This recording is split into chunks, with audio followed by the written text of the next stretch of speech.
prova do Enem, né, que acontece nesse próximo domingo, dia 5, uma delas, a outra dia 12. Nós trouxemos a professora Mila Borges, que é especialista em língua portuguesa e também, né, vai nos dar dicas sobre a redação do Enem. O que pode, o que não pode, o que é obrigatório e o que dá para dar uma variadinha, né? Então eu quero agradecer a professora Mila por estar conosco. Seja bem-vinda ao programa Mulher.com, professora. Olá, tudo bem, Rita? Sim, querida, que bom que está conosco. Obrigada pelo convite.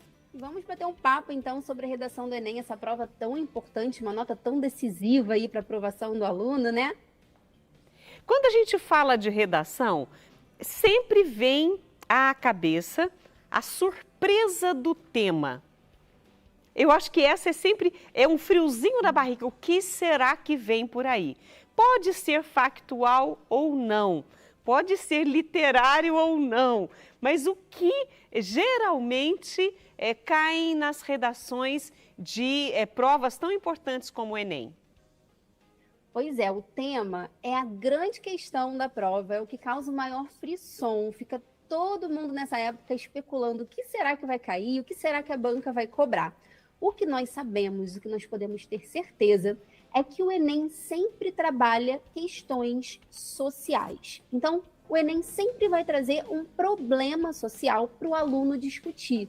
Tá? Então, pode ser de diversos eixos temáticos. Pode ser uma questão social relacionada ao uso da tecnologia, relacionada ao meio ambiente, à saúde no Brasil, à educação no Brasil, a grupos minoritários. Mas uma certeza que a gente tem, que o aluno pode levar essa certeza para a prova, é que ele vai precisar problematizar na redação.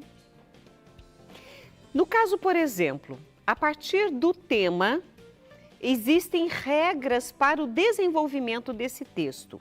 O que é de praxe, na maioria das redações, seguir até chegar à conclusão, qual é o roteiro que esse aluno tem que lembrar para fazer do tema uma história?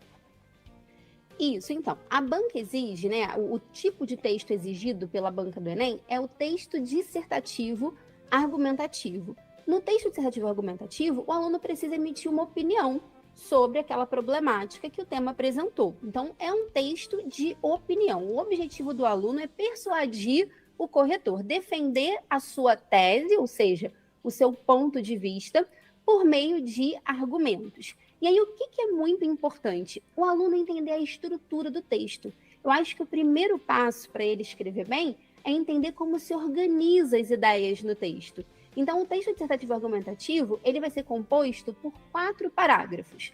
Um primeiro parágrafo de introdução, e aí na introdução, o que o aluno precisa fazer? Apresentar o tema de forma contextualizada e também a tese, o ponto de vista, aquilo que ele vai defender ao longo do texto.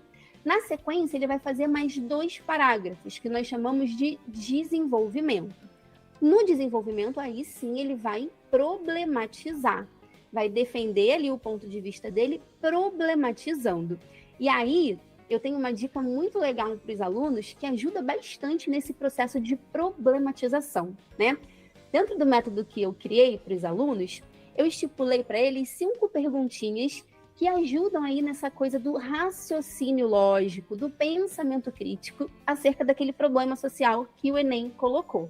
Que perguntinhas são essas? Por que isso é um problema?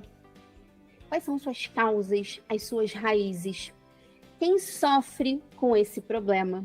Quais são os seus impactos, as suas consequências na sociedade e o que impede esse problema de ser resolvido? Com essas 5 perguntinhas, o aluno tem aí um material muito bom para embasar ali o argumento dele. Além disso, a banca exige que ele mobilize conhecimentos de outras áreas, da filosofia, da cultura pop, da geografia, da história. Ele precisa mobilizar, em defesa do ponto de vista dele, conhecimentos de outras áreas. E aí, muita gente pensa que precisa ficar decorando filósofos, conhecimentos muito rebuscados, quando na verdade não. Os conhecimentos que ele já tem, né, que ele já aprendeu na escola, ou até mesmo as séries que ele gosta, os filmes, os livros que ele gosta de ler, servem ali como fundamentação para o embasamento argumentativo, né? E aí, por fim, ele faz uma conclusão, que é o fechamento das ideias. E aí a prova do Enem tem uma particularidade com relação à conclusão, que é a exigência de uma proposta de intervenção. Por que isso, Rita? Porque a banca quer que o aluno discuta o problema, mas mostre também uma capacidade de identificar como minimamente enfrentar aquele problema. Então, ele tem que elaborar a proposta de intervenção. E para essa proposta ser completa aos olhos da banca, precisa também responder a alguns questionamentos.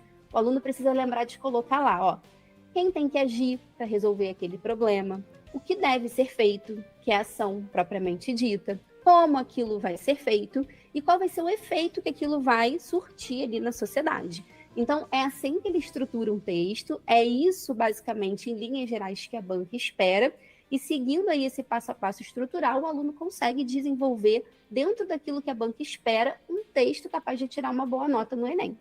Essa conclusão diferenciada é específico do Enem ou em outros recursos, às vezes até procurando um emprego que o pessoal pede, uma redação, poderia ser usado também?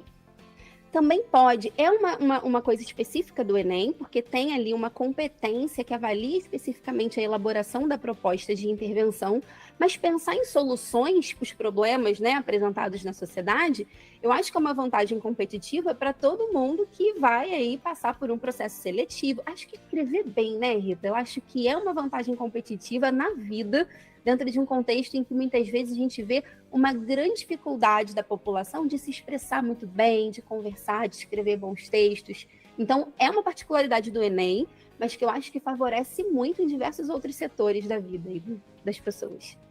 E as pessoas pensam assim, mas eu vou ter que ler muito. Você citou, inclusive, os pensadores, livros e etc. Mas qual é a leitura primordial para enriquecer vocabulário, para também fazer com que esta pessoa traga subsídios mais relevantes para serem colocados no texto? O que pode ajudar, além de todas estas regras, esse aluno a pensar no texto? Isso, então, todo conhecimento, eu acho que um erro muito comum é a gente achar que o jovem, ele é uma tábula rasa, né? Que ele não tem a bagagem, que ele não tem vivência, que ele não tem experiência. Então, assim, tudo aquilo que ele aprende ao longo da vida, aquilo que ele aprende dentro de casa com a família, aquilo que ele aprende na igreja, aquilo que ele aprende na escola, aquilo que ele aprende ouvindo músicas, assistindo a filmes, tudo isso é repertório sociocultural que ele pode mobilizar no texto, né? Obviamente que a leitura ajuda muito. E aí, assim, não precisa ser a leitura somente dos clássicos, né, dos eruditos, não. Toda leitura boa, né, os romances, mesmo aqueles que a gente gosta, Água com Açúcar, né, ajudam a enriquecer o pensamento do aluno, né? A literatura, a arte, de um modo geral, ela ajuda a gente a pensar a realidade, né? Então, toda leitura, obviamente, é válida, é bem-vinda, mas as experiências do aluno, aquilo que ele já traz de conhecimento, com aquilo que ele aprendeu ao longo da vida, da trajetória dele, conta muito na hora da prova. Para você ter uma noção, as minhas alunas, eu tive no ano passado 3 alunas que tiraram nota máxima na redação do Enem, né? De milhões de alunos, né? Acho que 3 milhões de alunos que fizeram a prova, apenas 32 alunos